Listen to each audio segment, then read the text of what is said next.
sister was playing in the pool, and then there was a hot tub connected to the pool. Grew up with money. And she had jumped from the pool into the hot tub, and the drain from the hot tub had, like, her hair had gotten stuck in the drain. Oh, God. And, like, 3 grown men couldn't pull her out of the drain. I've been hearing about shit like this. Yes. Yeah. Yeah. So, obviously...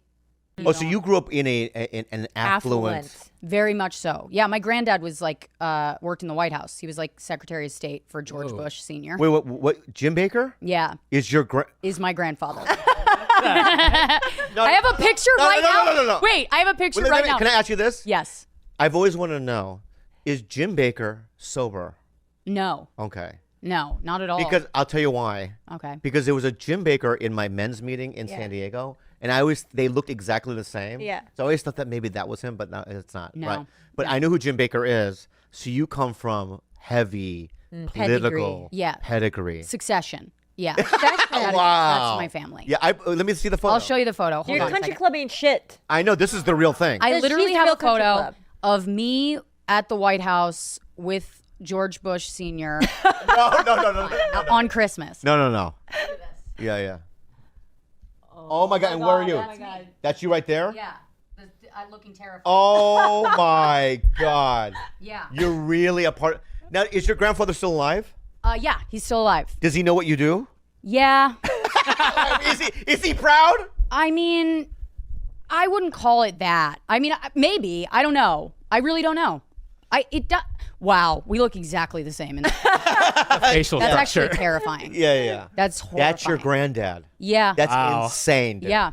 So, but he knows you do comedy, right? He knows I do comedy. He has seen a couple sets. I do talk about it in the special. I joke about it. Oh, you do? Yeah. Yeah. Yeah. Just briefly tell me what happened. So my sister drowned, and she drowned at a high school graduation party for my high school graduation. Your graduation? For my graduation. So, but the party was not at our house. The party was at someone else's house. And I had left the party early to go to a different party, which I thought was better. Wow. And turns out it was a better party because no one died there.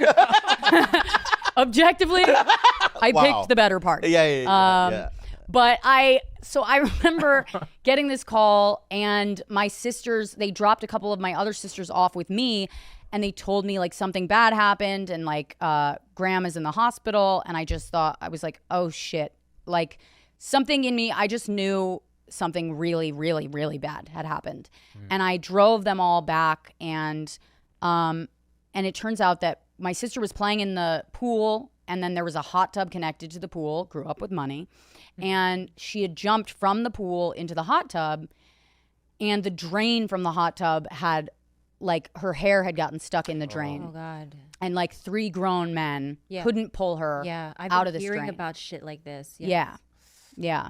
So, obviously, lots of, like, I left high school to go to college, and my parents had separated earlier that year.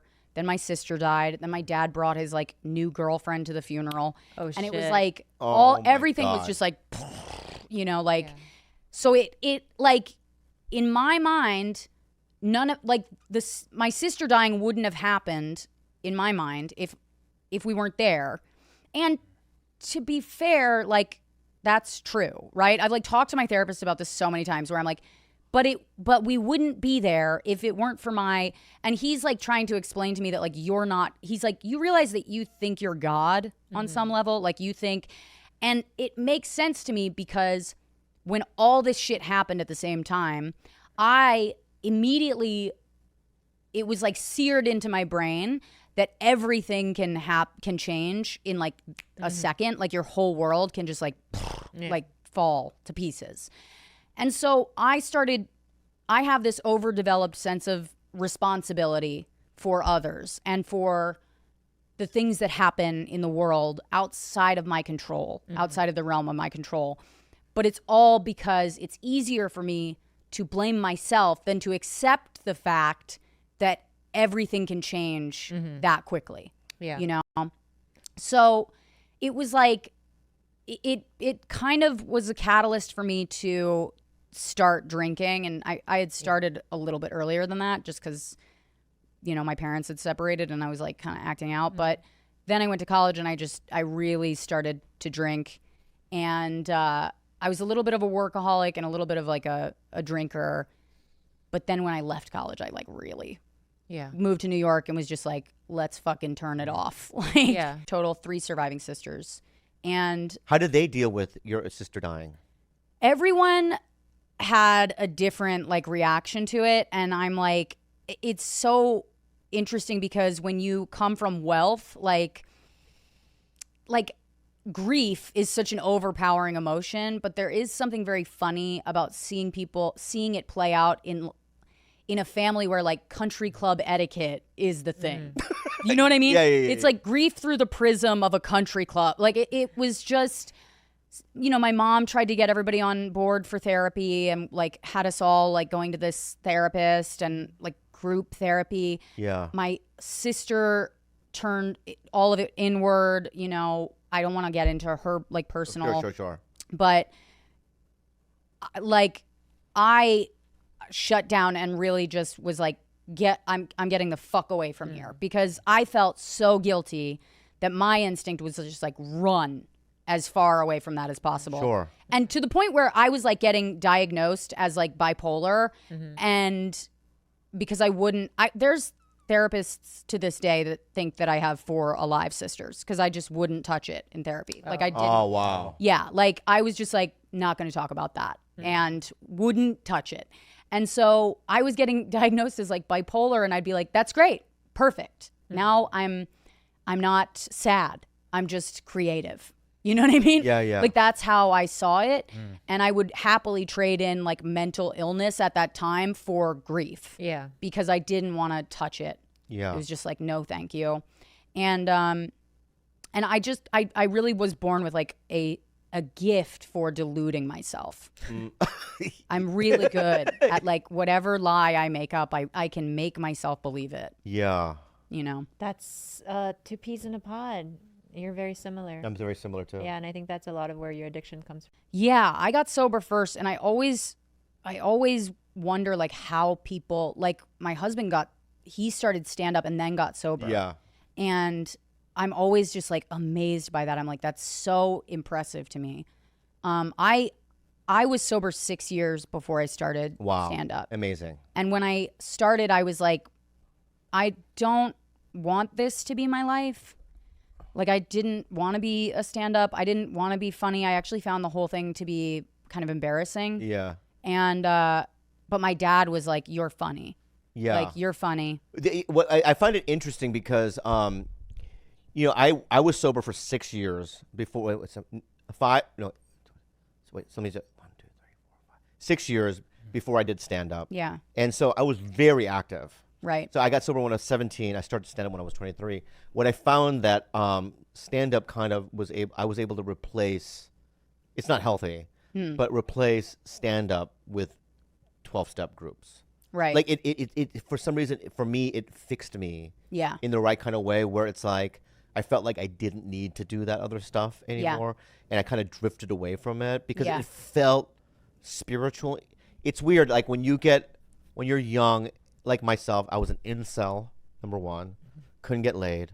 This weird sober guy that would go to a lot of meetings, a lot of friends, doing manual labor, this and that. I really had no future. And then when I was 23 and I started doing stand-up, my world completely just kind of opened up and changed. And then, so it felt spiritual when it was just artificial, right?